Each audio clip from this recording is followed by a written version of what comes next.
Good afternoon to one and all present here. This is Rita Abani, Vice Secretary of Science Council. Welcome to the Kickstart ceremony of Singularity 2021, ISER Bhopal's annual Science Fest, which aims to celebrate science and highlight its Promethean nuances through talks, events, and workshops. So today we are elated, humbled, and jubilant to have Dr. Mangala Narlikar, one of India's foremost and renowned mathematicians, present with us today. A rare example of one of those women who've broken the patriarchal glass ceiling to make it big in a field like mathematics, which is often considered to be a man's forte. Before I introduce our speaker further, I would request my secretary, Arihan Tiwari, to say a few words. Good afternoon, ma'am, and everyone present. I am Arihan Tiwari, the Science Council Secretary, the convener for Singularity 2021. So I would like to introduce about our college. We are from Indian Institute of Science Education and Research, Bhopal. It's a research institute established in 2008 under MHRD, Government of India. ISERs were set up as a premier institute for imparting education for research. And to further increase the scientific aura of the college, we, the Science Council, a student body, conduct Singularity every year annually, and we conduct many events such as talks, workshops to induce scientific knowledge to the students. So I am very glad to welcome Dr. Narlikar in Singularity 2021. So before ma'am begins, I would like to give a brief introduction about Dr. Narlikar to our attendees. So Dr. Narlikar is an Indian mathematician known primarily for her work on real and complex analysis, number theory, algebra, and topology. Dr. Narlikar obtained her PhD from the University of Bombay, post which she has worked as a research associate at the IFA Bombay and taught undergraduate school at the University of Cambridge, one of the most renowned institutes globally for mathematics. Apart from her prolific qualifications and her exceptional attributions to the field of mathematics, ma'am is also known for her outreach efforts in making mathematics more fun and accessible to underprivileged and marginalized students. Not to forget her efforts in advocating and bolstering female participation in STEM. It's a huge honor. Thank you so much for consenting to be our speaker. We invite you to opine your views on cultivating science in society. Thank you very much. Oh dear, I lost it. Good. I pressed something and I lost the whole span. Okay, I got it back again. Good. Can you hear me? Yes, ma'am. Yes. Oh, good. I wanted to increase the volume. While doing that, I just got rid of this whole screen and I was scared. Anyway, I got it back. Good. I'm still learning all these computer commands. I have learned to give online lectures, but even then, I need the help of a younger lecturer to help me communicate without any flaw. Anyway, thank you for inviting me, talking to young people who are studying science in some stream or another. Well, I expect you are all studying science in some form, in some branch, or at least mathematics. Well, if mathematics is a part of science, I don't know, but mathematics certainly gives the discipline for the science, the logical thinking.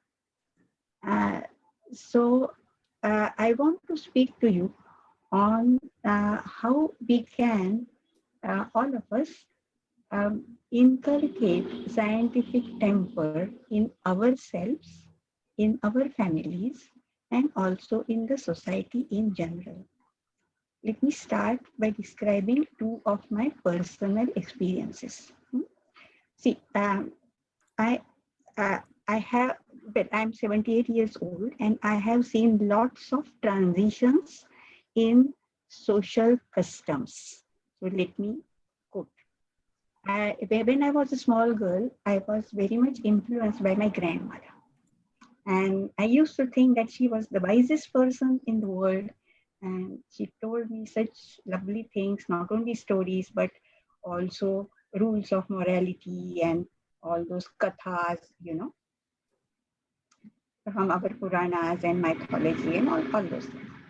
So whenever we had, I lived in Mumbai, and it was not a separate house, but in flats, 3-4 storied buildings and small flats. And we used to look down on the street or the inner park through our windows on the second floor.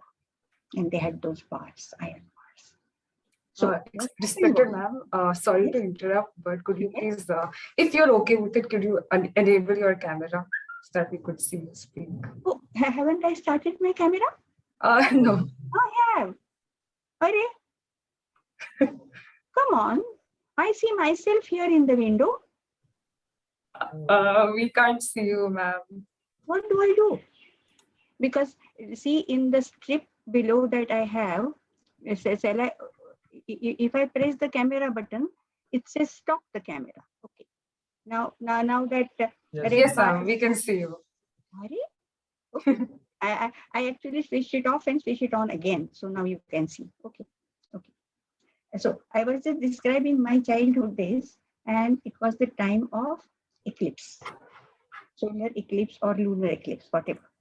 And then I am describing to you how I was trying to learn so many things from my grandmother. And she said, to make dana in Grahan time, that is the eclipse time, is very good, because then you collect a lot of punya, a lot of merit. I said, okay, I'm happy to give. What should I give? So she said, it is annadan, vastradan, and also dravyadan. How do I give that? So we used to make our clothes that we can discard or give away on a cloth, on a cloth, that is ready-made cloth. We put some either wheat or rice or dal and made a little packet. So there was clothes and food, and also put a coin in it. At that time, we had 4 anna coins, 8 anna coins, and there are different ones, 1 rupee coin if you wanted to give more. And we made little packets. And then when the eclipse started, huge lot of people, they used to pass through our residential area, and they used to, people were not going out when the eclipse started. You're not supposed to go out. You're not supposed to eat anything. You're not even supposed to drink water, but wait until the eclipse is over. And when these Asprusha people, I think, when they went under your building, they dan sute giran, give us some dan, and then the grahan will be over.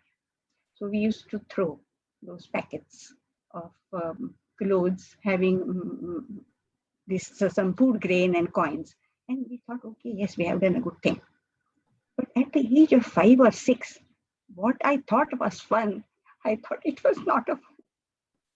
When I grew up, when I learned about the caste system, and when I also learned science, and when I saw the eclipse, how the eclipse is occurring, and all the these phenomena, that it is actually only a play of shadow. And then the stories that I heard, and that was told in our Puranas, were that these demons, Rahu and Ketu, they swallow either the sun or the moon. And the descendants of those terrible demons, which are the Achut Lok today, so you please them, you give them something so that the Rahu or Ketu will make your sun or moon free. Such a horrid idea.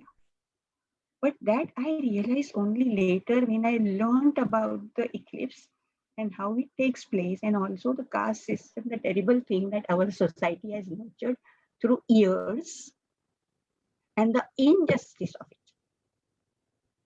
Okay, then later on, in my later days, when I was a teenager, I was the teacher. And I was teaching my grandmother. See, whatever you have said is not true. It is not right. It is not the truth. And then she used to listen with wide eyes. Is that really so? Oh, is that so? But then why did our Puranas and all these mythologies to tell us such stories? But then somebody said, isn't it still good to give away things, to be kind and generous to poor people? Then there are ways of being generous to poor people. Why do you blame them? Why do you put the curse on them, which is not necessary? If they are poor, if they need help, help them. So this cause and effect relationship is supposed to be inculcated by the scientific ways that you are adopting, that you are learning. And we lived in Mumbai, so sometimes we used to go to the seashore. And whenever we went to Chapati or seashore, then again I was teaching my grandmother. See, whatever this sea that you see, sometimes we saw a boat coming in. So where is it coming in from? It wasn't there a little while ago. Then it comes in. Because although you see the water up to a certain level, there is water beyond. Because the earth is round like a ball. And also we don't see the other parts. Boats and things do come from there to us, and we can go there too. And then she was wide-eyed. She had absolutely no idea about all these things. And then I used to tell her, oh, there are other lands, there are other there is Africa. Hmm? Then again there will be another sea, because I had atlas with me. I had done my geography. So these are the things that science is supposed to teach us,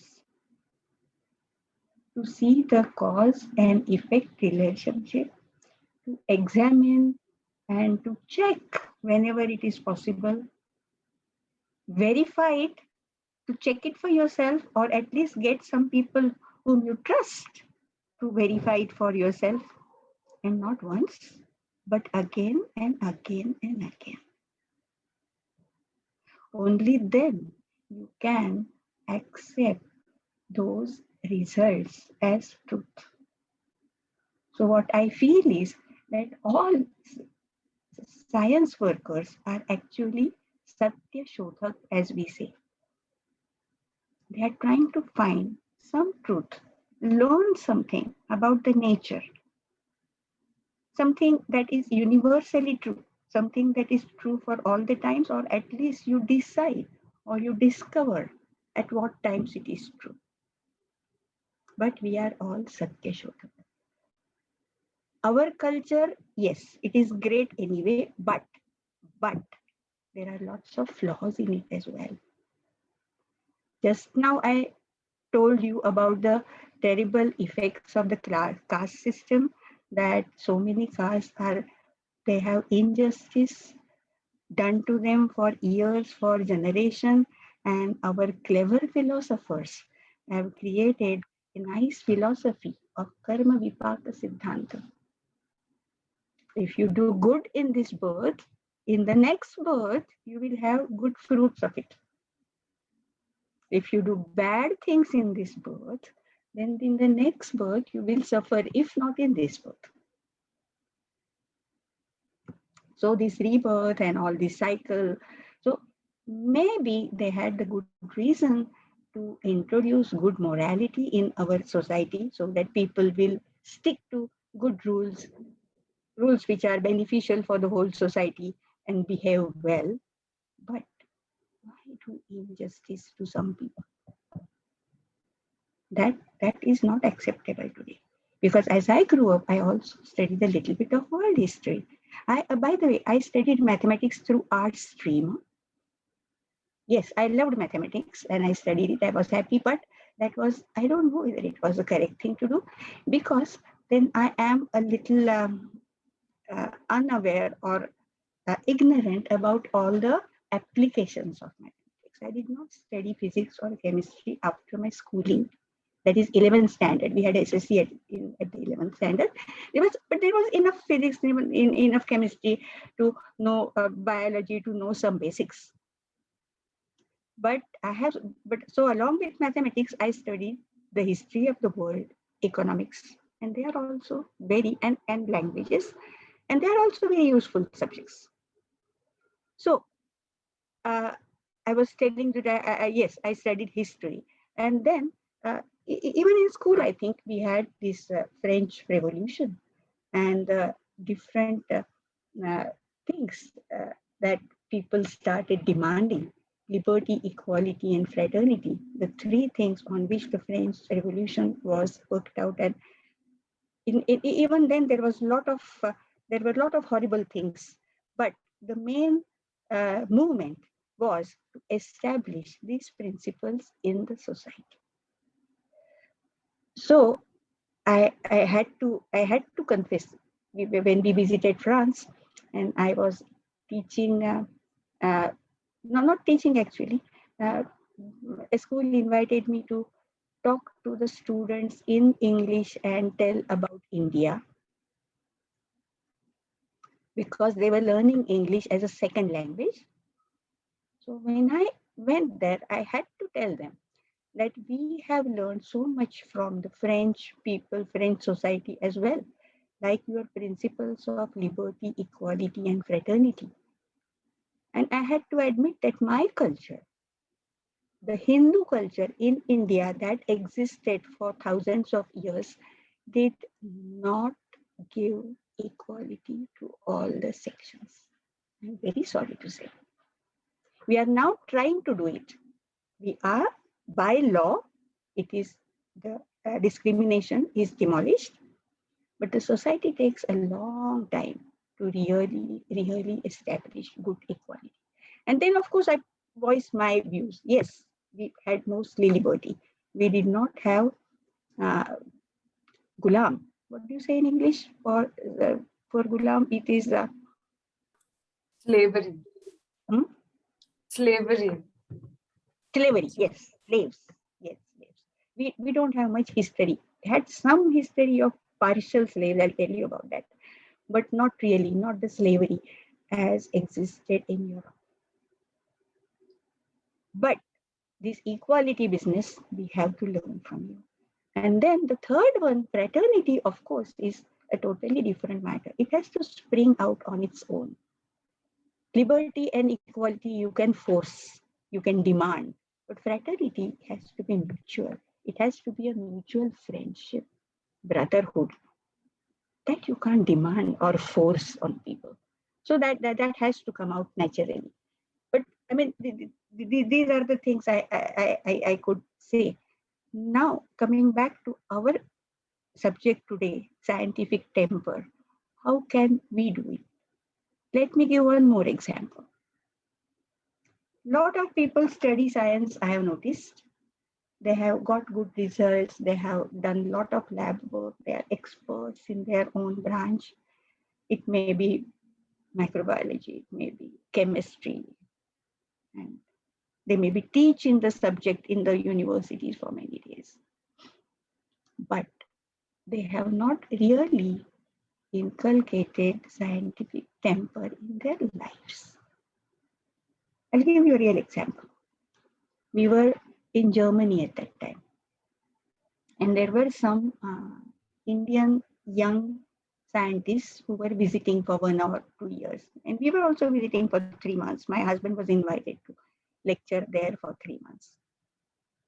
And these people were there for a longer time, so they knew the place. So they helped me to do the shopping and all these Indian young scientists. They had come before us, and they were going to stay there for 2 years or something.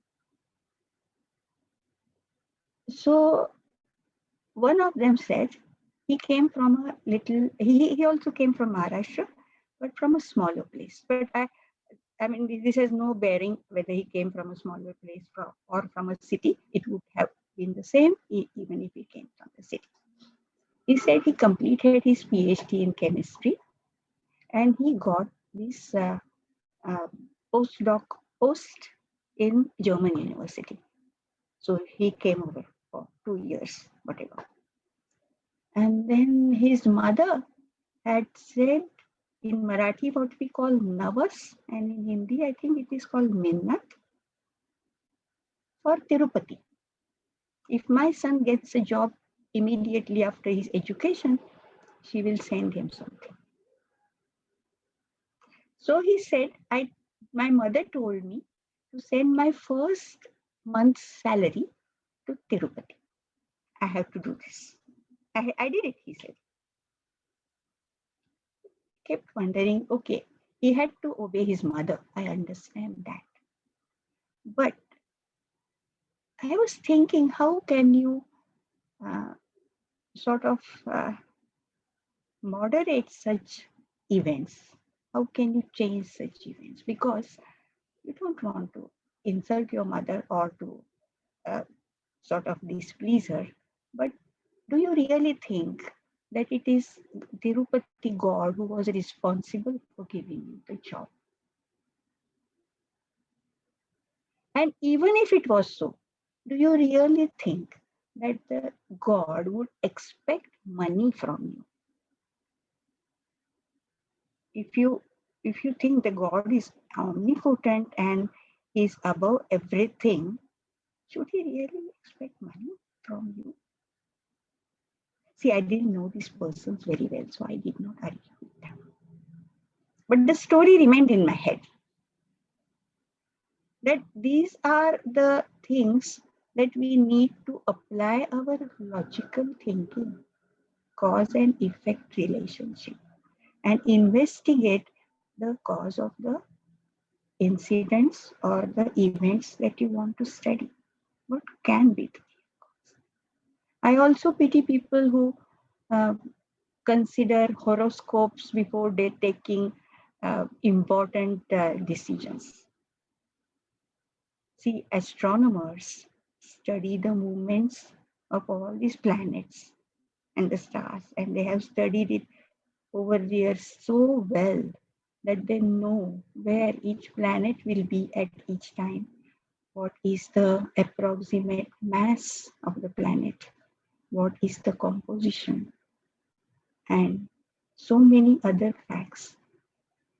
But nowhere do they find the phenomena that this huge thousands of tons body which is going around the sun can affect some of the people here on the earth, which are smaller than germs for them.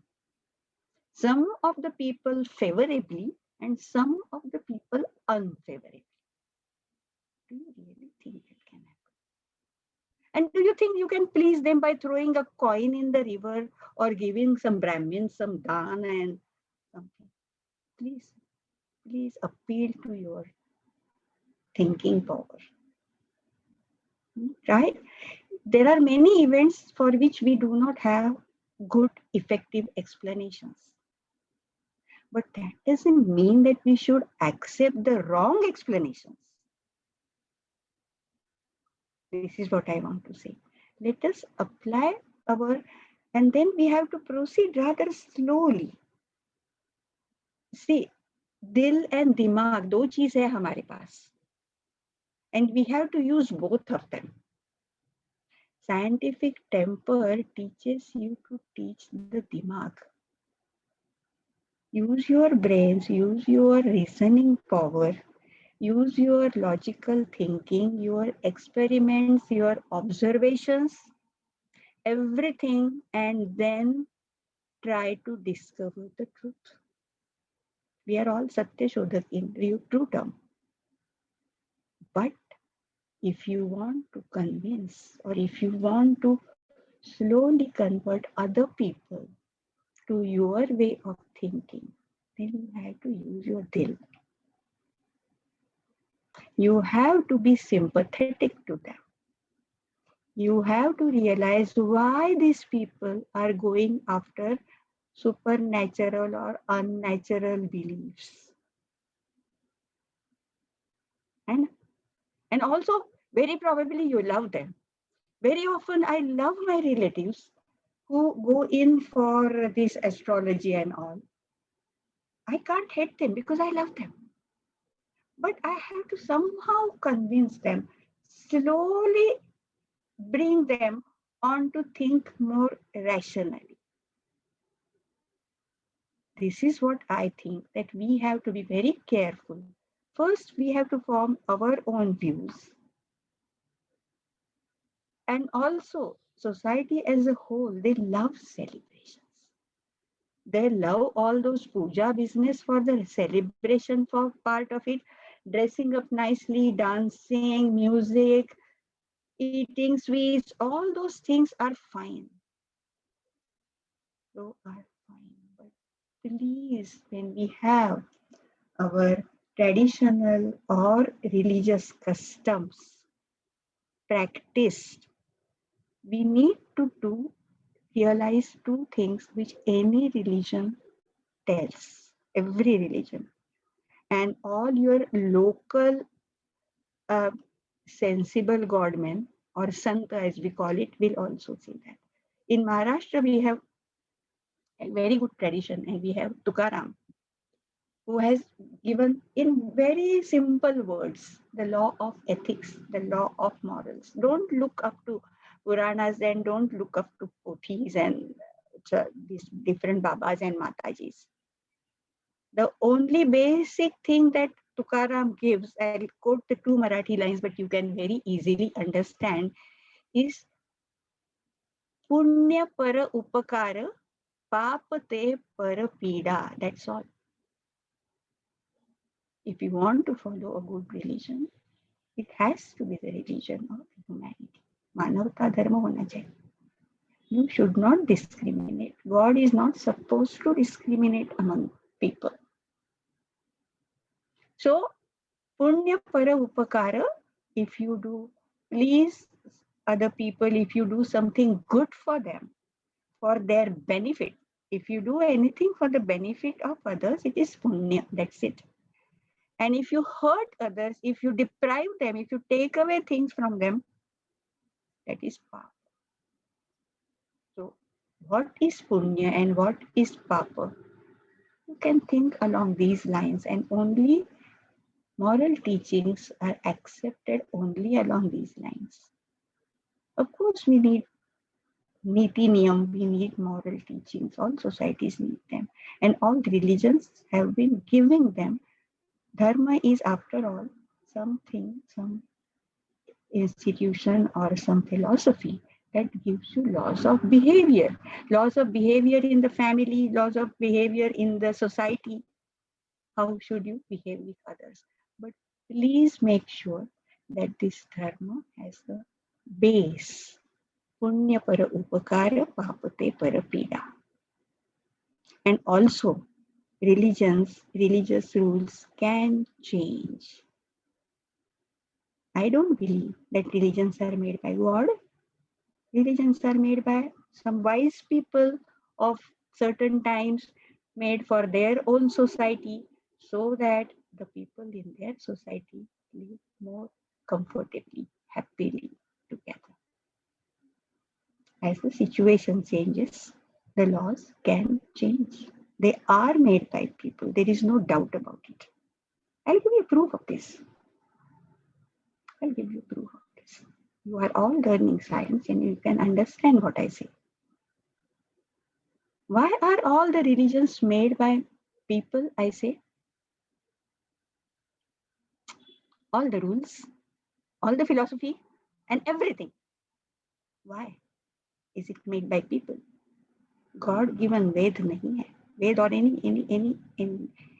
any holy book is not given by God. I'll tell you why. All this knowledge, all this communication needs a language. Without language, we don't have any knowledge taught to us, learned, or communicated. Now, why should God give the knowledge in one particular language to one particular society? Do you think that is possible? I don't think that is possible. I don't think that is possible. If God tells us something, if the God is omnipotent, is above everything, if the God has made this universe, the whole world around it, The God will tell us something which can be understood by people of any language, any race, and anywhere. So that knowledge has to come through nature.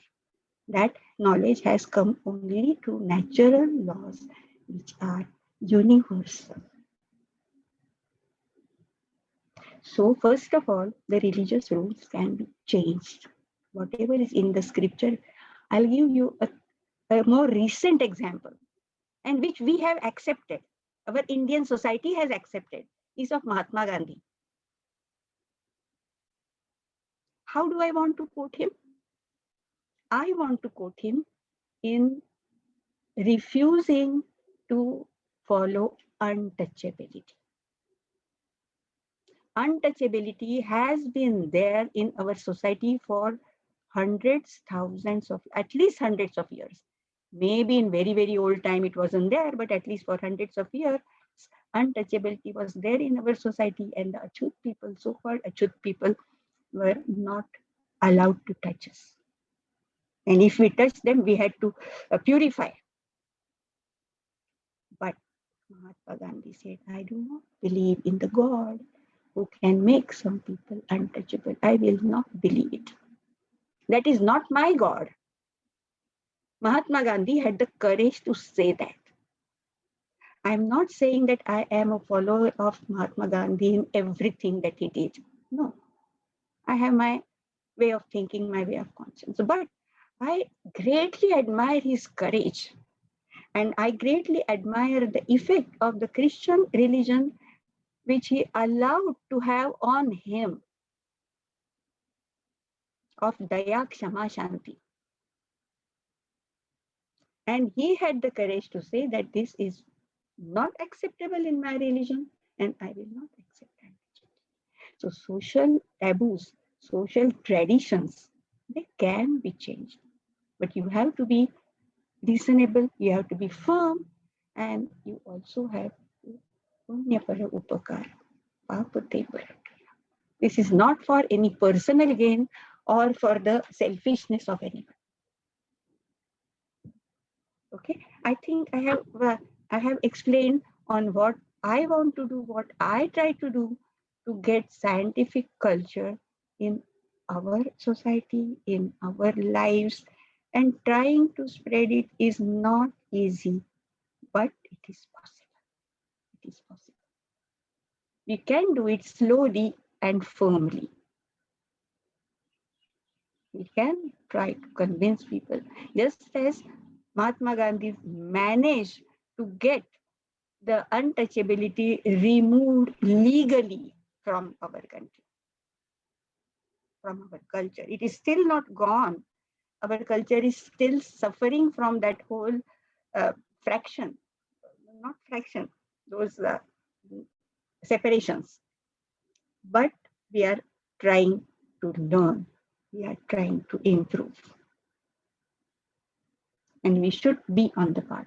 Raja Ram Mohan Roy, for example, he, with the help of the British rulers, he demolished the Sati Pratha. You know all about that. So things can change. Let us go ahead with the Raja Ram Mohan Roy's work, Mahatma Gandhi's work, and try to make it more complete.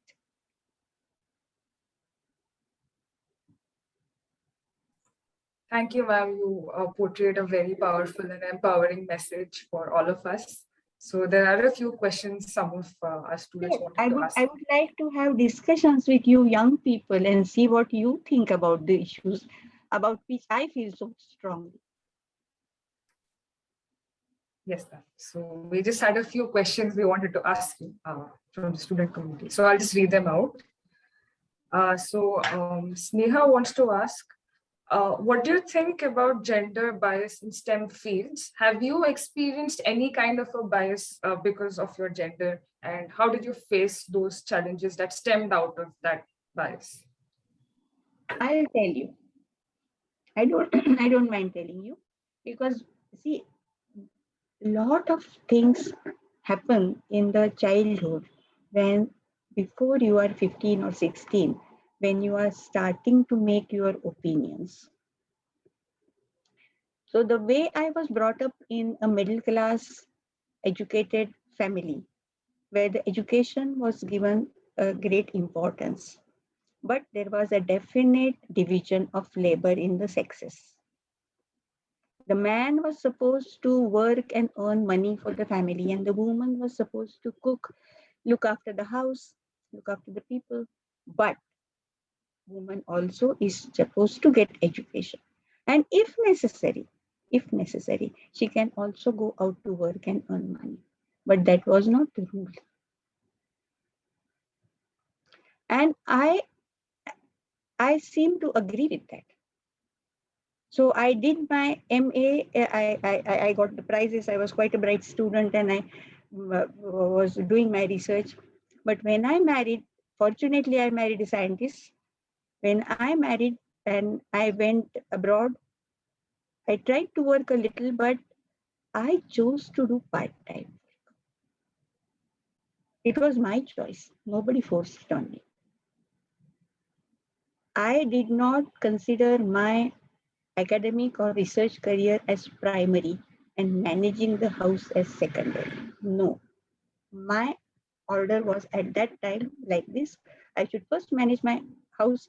I didn't know cooking before, so to do cooking, housekeeping, managing at the house, that was also fun. It was. I mean, I'm not saying that I was exploited or I was suffering, but I did put my career on the second line. But I have changed my views now. What I feel is I should have gone on parallel tracks and I should have tried to do both equally, considering both of them. And I have three daughters and they are doing the same. I'm very happy about it. They are managing their families and also they are continuing with their careers. They did not take a break in the career because of the family. And fortunately, I mean, now the things are changed. The husbands are also very cooperative and they encourage their wives to have their career. So this is the change that I have seen in women's rights or treatments in our society. But I still have some issue on this point. In educated families in the cities, this is a much better situation.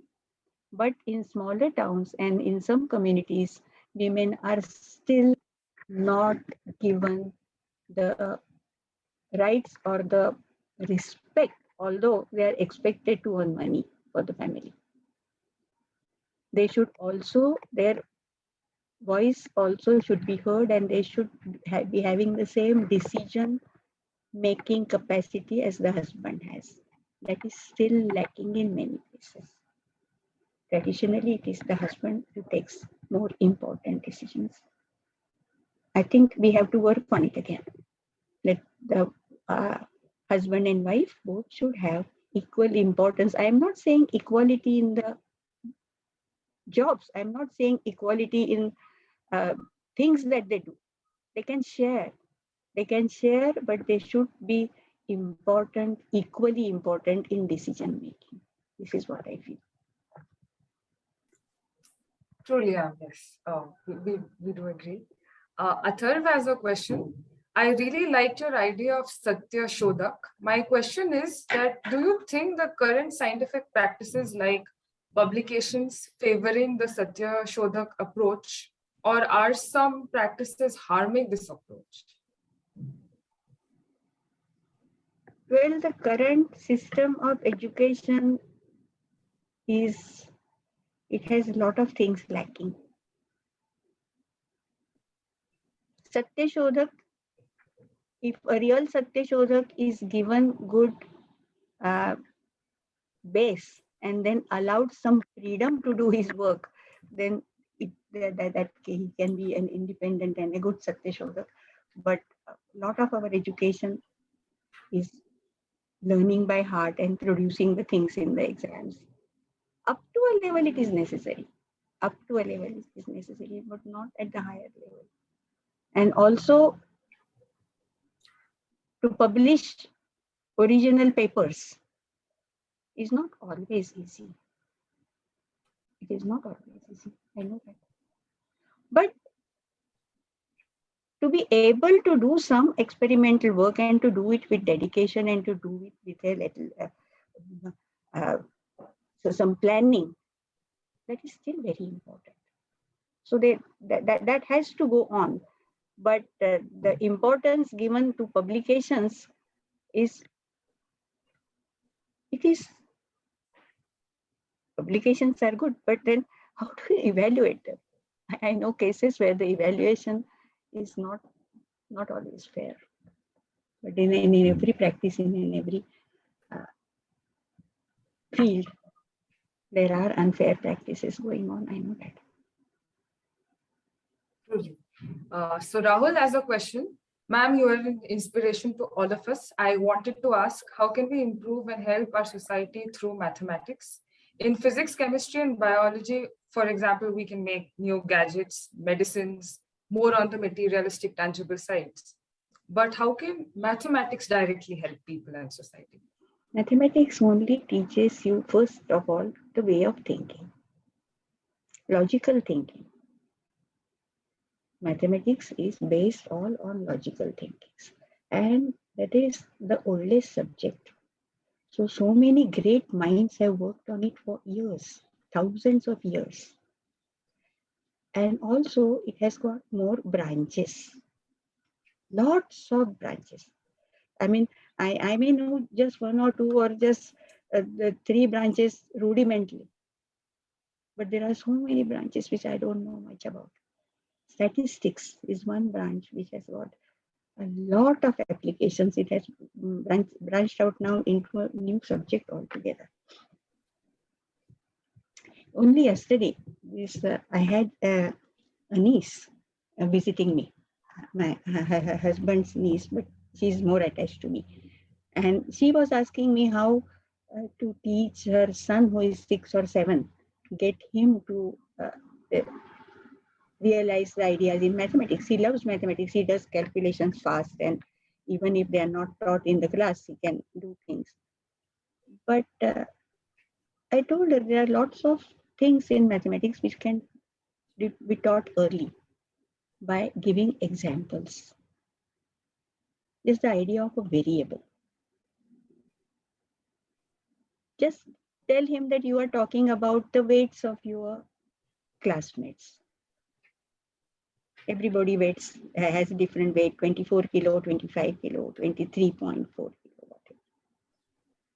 So this studying the weight varies from person to person.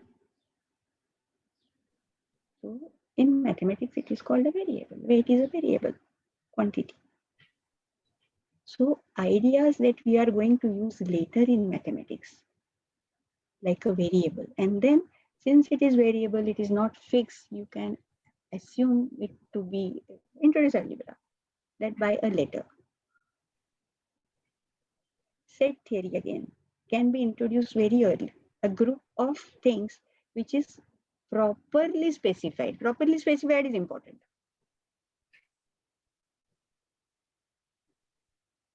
If I say, if I just say everybody's hand, is it clear? Not very clear. Unless if you say everybody's right hand, it is more clear. Then you know which set you are going to get. So you can introduce by examples ideas in their way. So when they come to those ideas, I have taught at all levels, by the way. So sorry, I'm just, since you asked about mathematics, I'm speaking at length. If it is boring, do tell me, I'll stop. No, ma'am, it's not boring. It's not at all boring. Okay. Because I have taught from, I have taught my grandchildren and my children when they were small, and then I have written textbooks from 1st to 12th standard. So I have experience of communicating with all ages. So what happens is, some ideas which we find are actually simple, they become difficult only because of the language. In the 11th standard, the idea of function was so difficult. Many people do not understand what the function is and what it does. Many students. So if you have introduced set, a set is just a group of things, but you should know what exactly it contains and what it does not contain. So properly specified group of objects. Then if you imagine that each object is sending out an arrow to some other set, that is what a function is. Actually, mapping is a better word to use because function is a little confusing in the language. And when you say mapping, you can associate it with an arrow. Every person is sending an arrow to that different place, and each arrow goes into some fruit. So all those fruits are in the second set. Sometimes two arrows go on the same fruit, possible. So this is a mapping, this is a function. So these basic ideas, you have to come down to the understanding of the students. They are actually very simple, and why people spend time on those, I don't know. The way you are explaining it makes us feel like you enjoy math a lot and you see it in everyday things around you. Yes, And that just makes and, things simple. and tricks also, because if you teach them some simple tricks, they are so happy. And this can be taught even in the second and third. That when you teach addition, counting fingers, it takes so much time, adding 7, adding 8. But if you have gone up to 2-digit numbers, 50 or 60, then adding 9 can be very easy. How? You add 10 and take out 1. When you have taught very simple additions, so these are the tricks, but they are tricks. Proper addition you have to teach. Because for adding 6, this trick doesn't work much. You have to take 6 fingers and count them. So if you teach them games and if you give them puzzles, yeah, they like it. And mathematics, as I said, it teaches me logical thinking. That is the basic for every activity. Indeed. So That is why I can examine the cause and effect relationship. Truly. Yes, ma'am. So Tanmay has a question. What, according to you, whose mistake is it that scientific culture has not grown in our country? Is it the problem of the education system or is it the fear of science in the general public? I think it is our culture. It is our culture. In our culture, if you look at, see, we do learn a lot from our parents, grandparents, and the old scriptures and Puranas and the Kathas. We do learn. We do imbibe things since childhood. And in our culture, obedience is valued very high in the order of merit.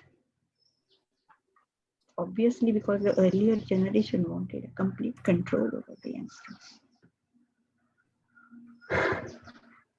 But that's not fair. Obedience up to a level, yes, but original thinking, independent thinking, also exploring. You know, in our culture, to cross the sea and go to other lands was considered a sin. And even Lokmanya Tilak, who was a very great patriot and working for independence and all, when he went to England for some work, and when he came back, he had to take prayashchitta because he had crossed the sea and gone abroad. Caste system is a very glaring example. But we, in spite of some good things, we also have had some bad things.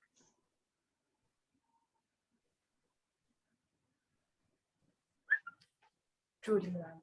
So Sanjana wanted to voice her views on what we've discussed so far. Sanjana, could you unmute yourself?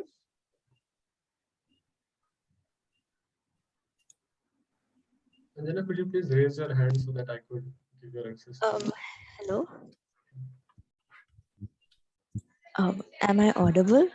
Yes, Sanjana, you're on. Okay, I'm sorry. There's a lot of noise around me, so I just commented like in the comment section. But yeah, I just thought, that it's a little funny that people believe that we guys have evolved over millions of years from, like, say, a single cell or whatsoever, and taking different forms over the millions of years, and now we've become these human beings who stand upright. And they also believe that God created human beings and all the creatures and everything. So like at the same time, and that's a little funny because they're self-contradictory, because if he evolved, he should have created the first cell, otherwise and then let it all evolve so that we came to be. Or he or whoever it is, just made all of us. But yeah, believing both of these together, because I see this in the scientific community and it's funny. Yes. The scientific community that you have noticed is the science people who have studied science in some part, some section, some branch of science. But what you need to understand is these are all theories. What the religions give you is different imaginations or different theories regarding the origin of men or people, life, whatever. These are theories. You need to examine them. Until you find a better theory, you can maybe take it, but you have to take it on condition that if there is a better theory, you need to discard it. This is what the scientific temper teaches you. Don't accept the wrong theory because there is nothing else available. Keep it on the shelf.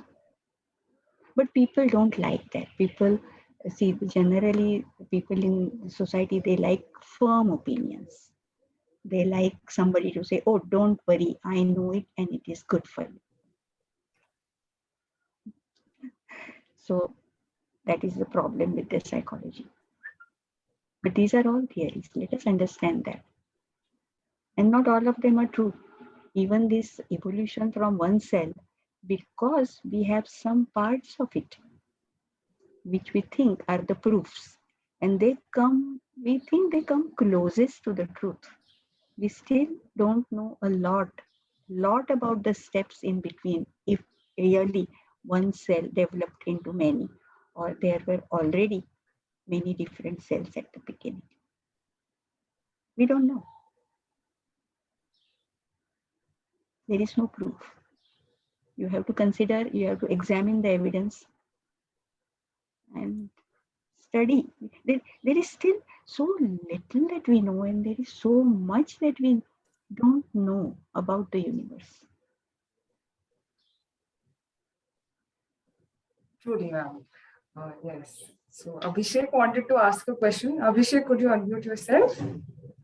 Yes, ma'am. So I wanted to know about what you think about this general opinion that people have around the world that Indians are, on an average, better at mathematics than the rest of the countries.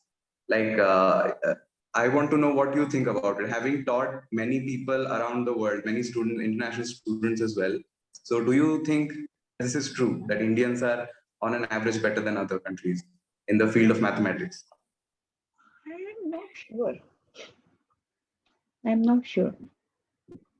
Because Asians, Chinese are also very good at mathematics. If you see, by the way, in the United States, for example, when they say Asian people, they mean more of the Chinese side.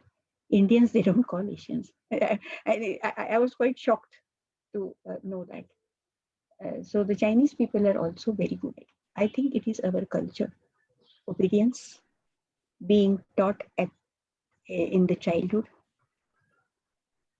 started early, and doing a lot of practice. This is certainly lacking in the Western countries. Children are not taught maths or counting or arithmetic when they are small. In India and in China also, it is taught at home when the children are small. And these learning tables and all. So that helps for the early mathematics, mostly arithmetic.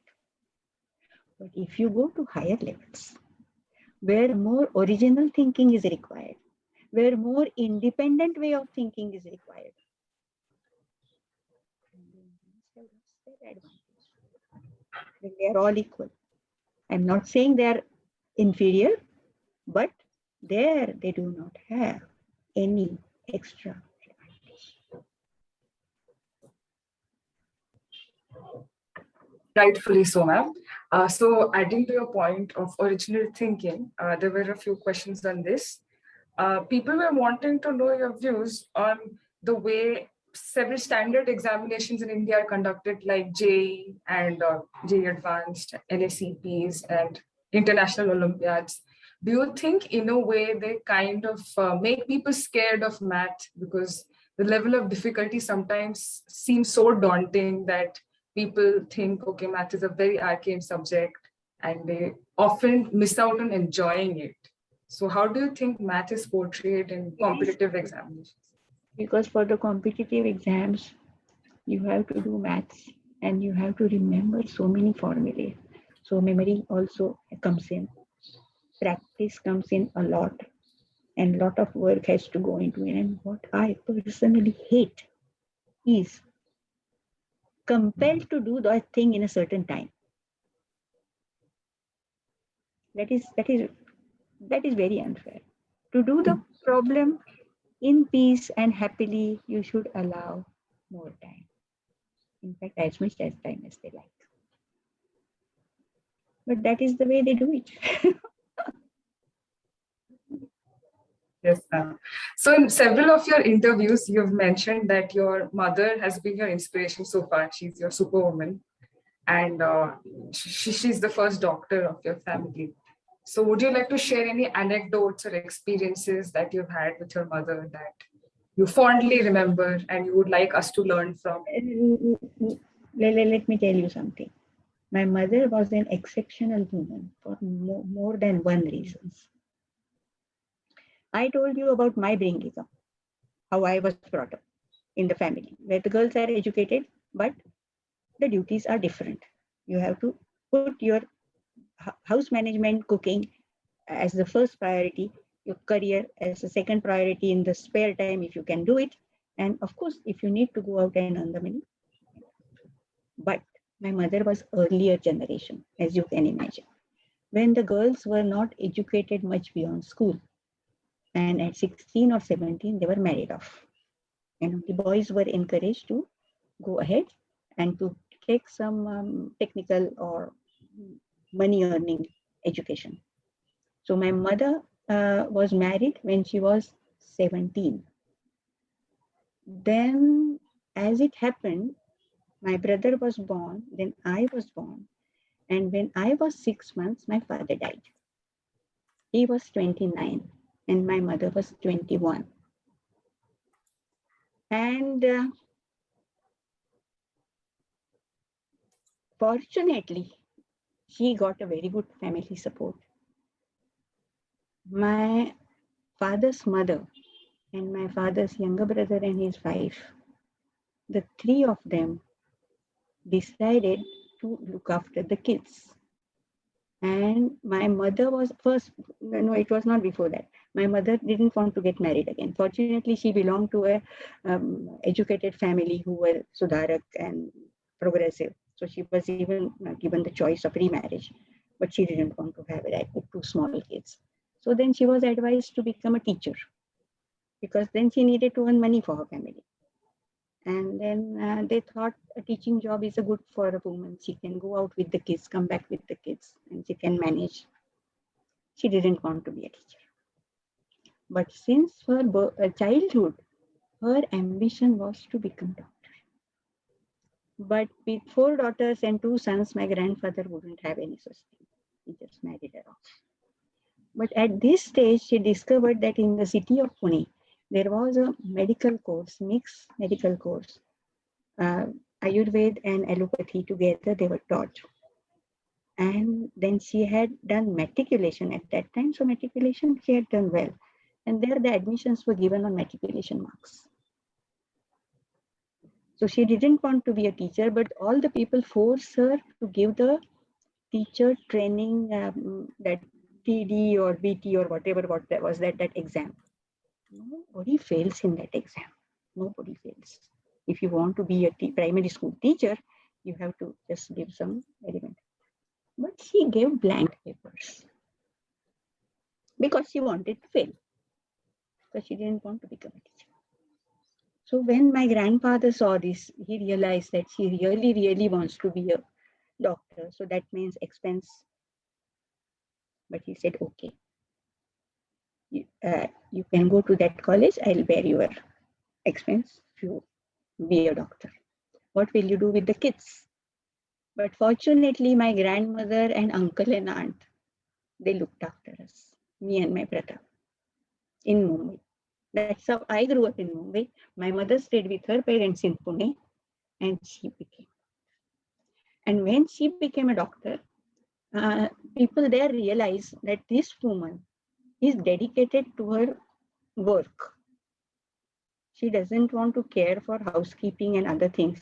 She doesn't have family. I mean, the children are elsewhere. So they gave her more and more responsibilities. And she did her post-graduation, she did obstetrics and gynec. And she was made in charge of the maternity home, in charge of the ladies' hostel, because they had a ladies' hostel and they needed a good woman who would look after it. And so she was working in that charity hospital and teaching hospital for many years. She has a very good name. But the decision that she took was very unusual. And that was also because of the family support. And as luck would have it, my chachi is also my mausi. She was. So my brother and I, we were treated like their own children by my uncle and aunt. We did not suffer anything. And it was my grandmother who was managing the house at that time. My uncle and aunt were also very young. So she sent my aunt to college to complete her examination because she also had done only SSC when she got married. So my aunt completed her BA degree and I was the child at home. My brother stayed with my mother for a few years because he was easier to manage. At 1 year, I was not easy to manage. So at 1.5, I moved to my grandmother. And my grandmother was so powerful. She managed the house without any servant. And still she sent my aunt to college to complete her education. So this is the family support that you can have. Truly, ma'am. Thank you so much for sharing your experiences with us. Just like to conclude this, do you have any message for this generation? What do you think can be improved? And any closing remarks you would have? Oh, the same message that I would like to give. Please use both your dil and dimag always. Dimag you need because you want to be logical, because you want to be sensible. And dil you need because you want relations. Thank you, ma'am. That was a very beautiful way of putting it. Thank you so much for your time. We truly enjoyed. We truly learned a lot of things. Yes. So hope you have a nice day. Yes, thank you. So shall I leave? Yes, ma'am. Thank you very much for joining Thank you with very us. much. Thank you all for joining us. Please do stay tuned for other events and other upcoming talks pertaining to Singularity 2021. We would sign off now. Thank you. Do join the opening ceremony at 7 p.m.